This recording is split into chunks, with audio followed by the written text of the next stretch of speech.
The briefcase clicked open on the marble table between us. Stacks of $100 bills banded crisp and tight, arranged in perfect rows. More money than I'd ever seen in one place, and I worked at Sterling Capital where 8-figure wire transfers were routine. $100 million, the man said, cash, untraceable, all yours. I stared at him across the booth. Alexander Hartwell. According to the embossed card he'd handed me 20 minutes ago, he managed Titan Hedge Partners. Forbes estimated his net worth somewhere north of $8 billion. He was also, according to his own introduction, the husband of the woman my wife had been sleeping with. We were sitting in a secluded corner at Aurelio's, a midtown Manhattan restaurant where lunch reservations cost more than most people's monthly rent. It was 1:47 p.m. on a Tuesday. The crowd was thinning. Nobody paid attention to two men in expensive suits conducting what appeared to be routine business. "I don't understand," I said. Alexander leaned forward. His eyes were cold, calculating, the eyes of someone who'd built an empire by staying 3 steps ahead of everyone else. "Don't file for divorce," he said. "Not yet, wait 3 months, then we move together." My wife Sophia had been cheating for 8 months. I'd confirmed it 3 weeks ago when I'd seen them together, her and Victoria Hartwell, Alexander's wife, holding hands outside a restaurant in the West Village, kissing in Victoria's Mercedes, laughing like teenagers in love. I'd already contacted a divorce attorney, appointment scheduled for Monday. "Why would I wait?" I asked. Alexander pushed the briefcase closer. "Because if you file now, you'll walk away with nothing meaningful. New York is equitable distribution. You'll split assets 50-50. Your wife will cry, claim it was a mistake, beg for forgiveness. Her lawyer will paint you as the cold, unforgiving husband who couldn't accept one indiscretion." He tapped the leather. "You'll get half of what you deserve and a reputation as the villain." "And if I wait?" "If you wait 3 months, if you let me gather evidence, let them get comfortable, let them think they're safe." His voice dropped. "We file together, same day, same hour, with documentation so comprehensive they'll drown in it." I looked at the money, then back at him. "You've been planning this." "9 months, he replied. "Since I first suspected. I have a private investigator, David Corsetti, former NYPD detective, 23 years on the force. He's been documenting everything. Photos, GPS logs, hotel receipts, credit card statements, text message transcripts." My stomach dropped. "You have their texts?"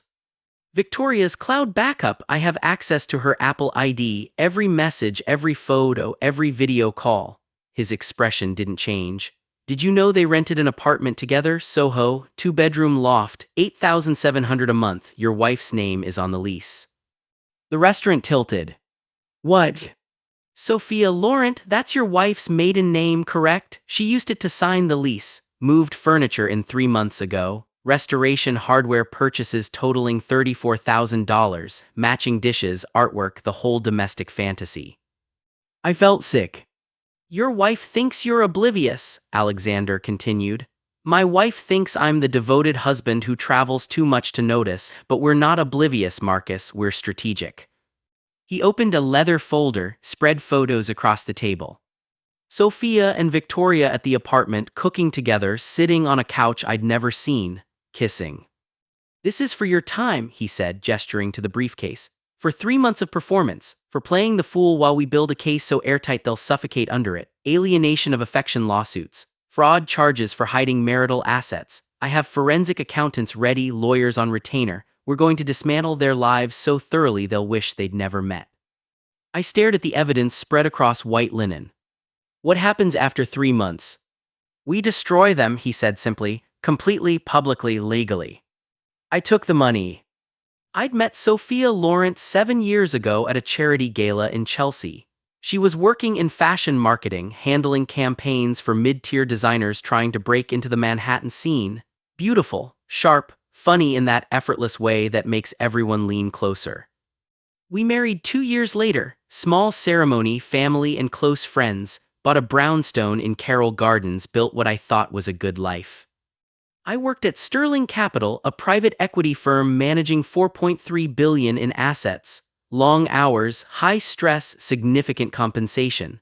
Sophia had transitioned from marketing to art curation, working with galleries across Chelsea and the Lower East Side.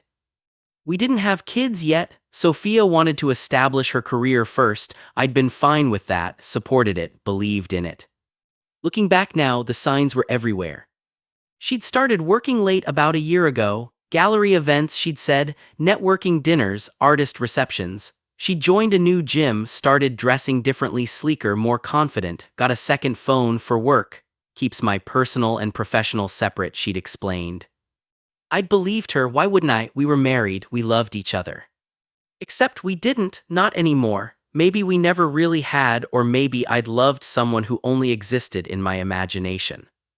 The first real warning came 6 months ago. Sophia had gone to Miami for Art Basel. 5 days, came back tanned and distant, a subtle shift in the way she looked at me or didn't look at me. I'd found a hotel receipt in her jacket pocket. The said I, $2,400 a night for 2 people. When I'd asked about it, she'd laughed. I shared with Claire from the gallery, split the costs. Claire, her coworker, I'd met her once, seemed nice. Except Claire hadn't gone to Miami that weekend. I'd checked her Instagram, she'd been in the Hamptons with her husband. That's when I started paying attention. The next 3 months were a masterclass in controlled torture. Every morning I made Sophia coffee, asked about her day, smiled when she lied about where she'd been, who she'd seen, what she'd done. She got bolder as the weeks passed, started staying at the apartment, the Soho loft Alexander had told me about 3 nights a week. It belongs to a colleague who needs house setting, she'd said. It's easier than commuting from Brooklyn when I have early meetings. I'd nodded, kissed her goodbye, watched her pack an overnight bag with the careful precision of someone building a separate life. Then I'd text Alexander. She's leaving. Vanessa left an hour ago, they're together, Corsetti is on them. David Corsetti, Alexander's investigator, was exceptional. Former detective now running a private investigation firm specializing in high-net-worth divorces. He had resources that made my skin crawl and evidence that was legally bulletproof. Every week, I'd meet Alexander at different locations. Coffee shops, park benches, once in his office overlooking Central Park where he'd shown me a wall of monitors displaying live GPS tracking. Your wife is at 289 Spring Street, he'd said, pointing. Victoria's car is parked outside, they've been there for 4 hours. The apartment, their apartment. Corsetti provided weekly reports, photos of Sophia and Victoria grocery shopping like a married couple, security footage from the building lobby showing them carrying bags from CB2, credit card statements showing Sophia had spent $12,000 furnishing the place. All while telling me she was staying at a colleague's apartment. The worst part was the intimacy. Photos of them holding hands in Washington Square Park, kissing outside an indie theater on Houston Street, laughing at a cafe in the West Village, Victoria's hand resting on Sophia's knee. They looked happy, genuinely happy. And I had to pretend I didn't know, had to come home and smile and ask Sophia about her day while my insides twisted into something unrecognizable. How was work, I'd ask. Exhausting, she'd say, but good, we're curating a new exhibition for March. Lie, she hadn't been at work, she'd been at the apartment with Victoria, according to Corsetti's GPS logs. Want to grab dinner somewhere? I'm tired, babe, let's just order in. Because she'd already eaten with Victoria at a restaurant in Soho, $340 on her credit card. Alexander and I shared everything through encrypted apps that auto-deleted after 24 hours. Wife at apartment again. Victoria too, they ordered from that Thai place on Sullivan, $87, have the receipt. We built a timeline, a spreadsheet with dates, times, locations, expenses, 83 documented instances of them being together. 49 nights at the apartment, 27 dinners at restaurants across Manhattan. Victoria worked in finance, investment banking at Morgan Stanley, made north of $800,000 a year. Between her income and Sophia's growing art career, they were funding an entire second life. And we were documenting every cent. Month 2 brought Sophia's announcement. I'm renting a workspace near the galleries, she said over breakfast one Saturday. Somewhere I can focus on curation projects without the commute back and forth. She was moving into the Soho apartment full-time during the week. I'll be home on weekends, she added, kissing my cheek. It'll be better for both of us, you won't have to deal with my crazy hours. I watched her pack clothes, toiletries, laptop, everything she'd need to live somewhere else 5 days a week. I'll miss you, I said. Miss you too, babe, she smiled, warm, genuine, the smile I'd fallen in love with 7 years ago. But this is good for my career, you understand, right? Of course. She left Monday morning, waved from her Uber. I called Alexander immediately. She's gone. I know, Victoria texted me she's staying late at the office all week. Credit card shows she ordered a bed frame from West Elm yesterday, delivery to 289 Spring Street. He paused. They're playing house now, full domestic setup. How much longer? 4 more weeks. Corsetti wants to document the full 3-month period, established pattern, show this wasn't a fling, it was a systematic construction of a second life. His voice hardened. Trust me, Marcus, the longer we wait, the more devastating the evidence becomes. So I waited. Sophia came home Friday nights, stayed through Sunday evening, played the devoted wife, cooked dinners, watched movies, made love like nothing was wrong. Then Monday morning, back to the apartment, back to Victoria. Corsetti had installed small cameras in the building's common areas. Completely legal, he'd assured me, public spaces, no expectation of privacy. The footage was damning, Sophia and Victoria coming and going like a married couple, carrying groceries, walking their dog. Their dog. A golden retriever puppy they'd adopted together. I'd asked Sophia once if she wanted a dog. She'd said no, too much responsibility, too much commitment. Apparently that was only true when it came to me. Rebecca Sinclair, my divorce attorney, was less enthusiastic about the plan. This is risky, she'd said during our second meeting. 51 years old, 24 years practicing family law in New York. She'd handled some of the messiest divorces in Manhattan. Waiting 3 months gives her time to hide assets, she continued. Transfer money, create offshore accounts, I've seen it before. Alexander has forensic accountants monitoring everything, I'd said. Raymond Chen, CPA, specializes in divorce asset tracing. If Sophia moves money, we'll know within hours. Rebecca had studied me over her reading glasses. You're putting a lot of trust in a man you just met. We have a common enemy, common goals. Which are complete financial devastation, public humiliation, legal consequences that follow them for years. She'd been quiet for a long moment. That's not healing, Marcus, that's revenge. I know. As your attorney, I have to advise you that revenge isn't a legal strategy. What about justice? Justice is what the courts provide, usually imperfectly, she'd leaned forward. But if you want to go scorched earth, I can help with that too, just know what you're choosing. I'm choosing to make sure they understand consequences. All right then, let's build an airtight case. Over the next month, Rebecca worked with Alexander's team. Corsetti provided evidence, Chen traced financial transactions. We built a case that included alienation of affection lawsuit against Victoria for destroying my marriage, fraud claims against Sophia for hiding the apartment lease and associated expenses, asset concealment charges for using marital funds to furnish the apartment, proof of cohabitation establishing Sophia had effectively abandoned the marriage.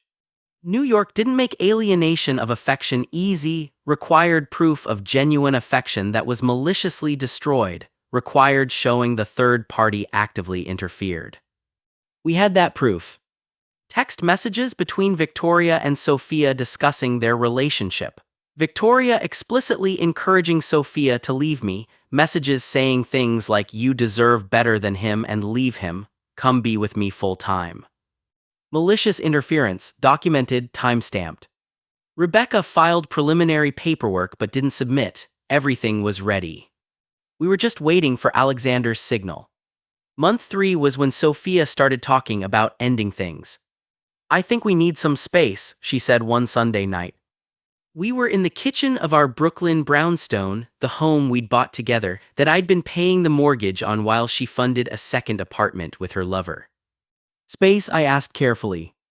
I'm not happy, Marcus, she used my name, never a good sign. I don't think you're happy either. We've been drifting apart. Drifting like it was some natural phenomenon, like she hadn't actively constructed an entire alternate life. What are you suggesting?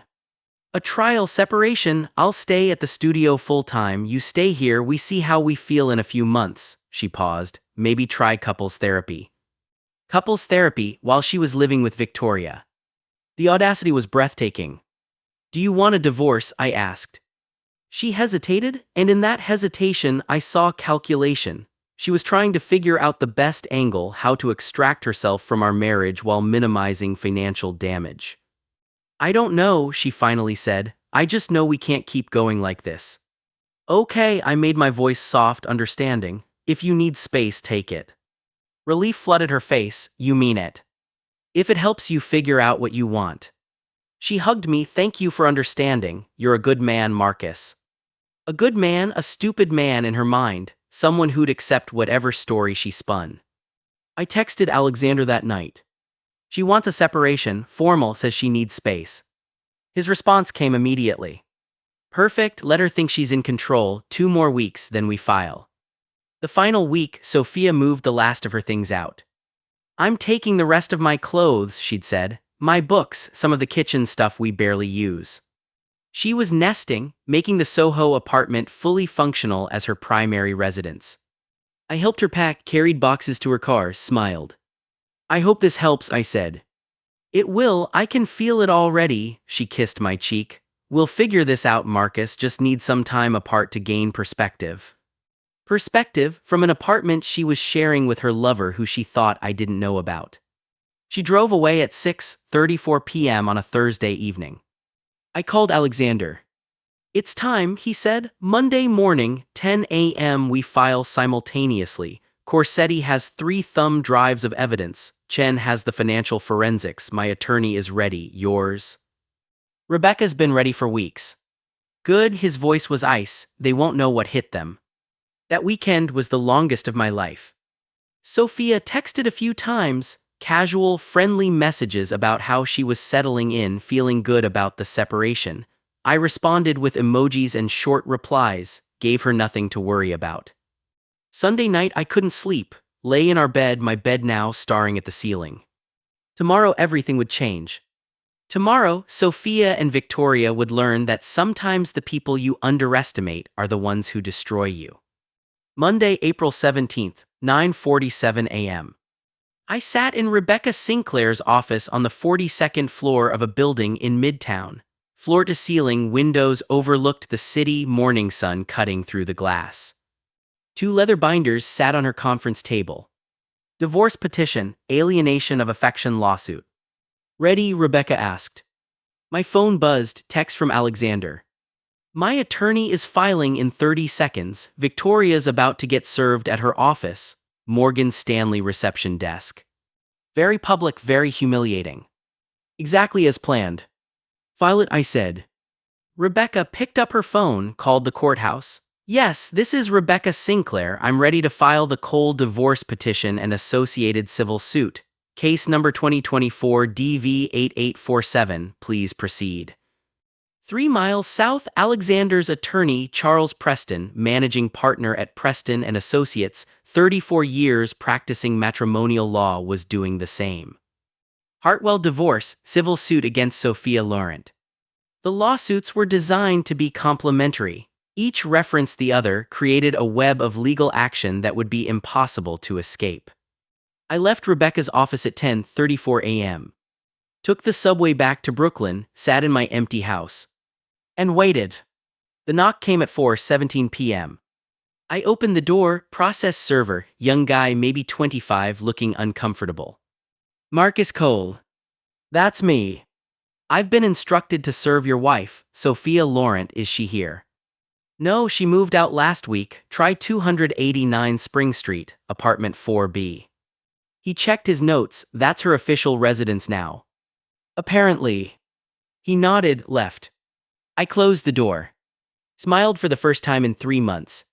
The front door exploded open at 7:52 p.m. Sophia burst through, face white, mascara running, clutching a legal envelope. What the hell is this? She screamed. A divorce, a lawsuit, how do you even know Victoria's name? I was sitting in the living room, calm, had been practicing this moment for weeks. I've known for 9 months, Sophia. I know about the apartment, I know about Miami, I know about the furniture you bought together, the dog you adopted, the life you built while lying to my face every single day. Her mouth fell open, literally hung open. You've been watching me. Documenting you, I corrected. There's a difference. Watching would be stalking. Documenting is legal evidence collection with the help of licensed private investigators. Her phone rang. Victoria. She answered on speaker, hands shaking so badly she almost dropped it. Sophia, he knows. Victoria was crying, hyperventilating, her voice high and panicked.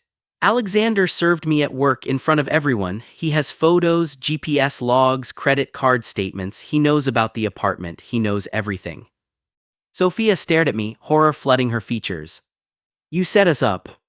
I stood, walked to my office, returned with a folder. Photos, Sophia and Victoria at the apartment, at restaurants, walking in the park, kissing. GPS logs showing their locations overlapping 217 times over 3 months. Credit card statements showing $47,000 in joint expenses. Text messages, hundreds of them, discussing their relationship, planning their future. Victoria writing things like, once you leave him, we can finally be together properly. Evidence that would make a jury very, very angry. I spread it across the coffee table.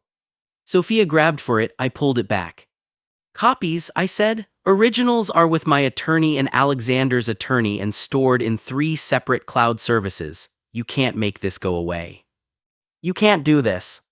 I already did, and so did Alexander. We filed together, same day, same hour, same evidence. I met her eyes. You and Victoria are both drowning now.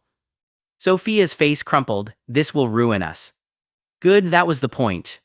She fell to her knees, literally collapsed, started sobbing. Please, Marcus, please, we can fix this. I'll end it. I'll come home. We can go to therapy. Please don't destroy my life.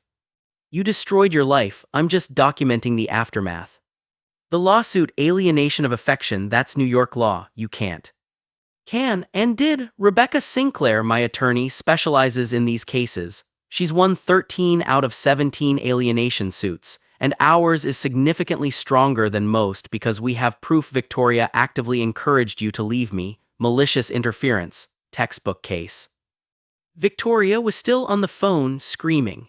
Alexander's attorney is claiming I used marital funds, that I committed fraud, I could lose my job. Morgan Stanley has a morality clause. Good, I said again. Sophia looked up at me, tears streaming. How did you, when did you? Your lover's husband contacted me 9 months ago, offered me money to wait while we built the case, to let you get comfortable, to let you think you were safe. I let myself smile. You thought I was clueless, you thought I was the boring husband who didn't pay attention, but I paid attention to everything. Who contacted you? Alexander Hartwell, your girlfriend's husband, the man worth $8 billion who has unlimited resources to destroy people who wrong him.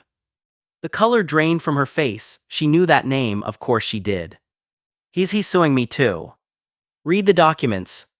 She opened the envelope with shaking hands, scanned the pages. I watched her face change, shock, horror, understanding. He's suing me for $50 million, she whispered. Destruction of his marriage, fraud, conspiracy. Conspiracy to defraud married partners, I corrected. You and Victoria coordinated to hide assets, establish joint residency, and construct a life together while still legally married to other people. That's fraud in New York, criminal fraud if the amounts are high enough. We didn't. You absolutely did. The apartment lease, the joint purchases, the shared bank account Victoria opened in both your names, we have all of it. Sophia was hyperventilating now. I can't afford $50 million, I can't afford any of this, I'll lose everything. Yes, you will. She looked at me, really looked at me, and saw something in my face she'd never seen before. You hate me, she whispered. No, I loved you, past tense, but you treated that love like garbage, so now I'm treating you like you treated me, with calculated indifference. Her phone was still on speaker. Victoria was talking to someone else now, her attorney probably, words like settlement and disclosure and career implications. Sophia ended the call, stood up, swayed slightly. What do you want? She asked. For this to go away, you want the house, the savings, I'll give you everything, just drop the lawsuit. I don't want your money, Sophia. I make $850,000 a year. Alexander paid me $100 million to wait 3 months. I'm fine financially. Her eyes went wide. He paid you to gather evidence, to play the fool while you dug your grave deeper. I paused, and you did, enthusiastically. Then what do you want? I looked at her, this woman I'd married, who I'd trusted, who'd systematically betrayed me, while smiling to my face. I want you to understand, I said quietly, that actions have consequences, that you can't build a life on lies and expect it to stand, that the people you hurt don't always just accept it quietly.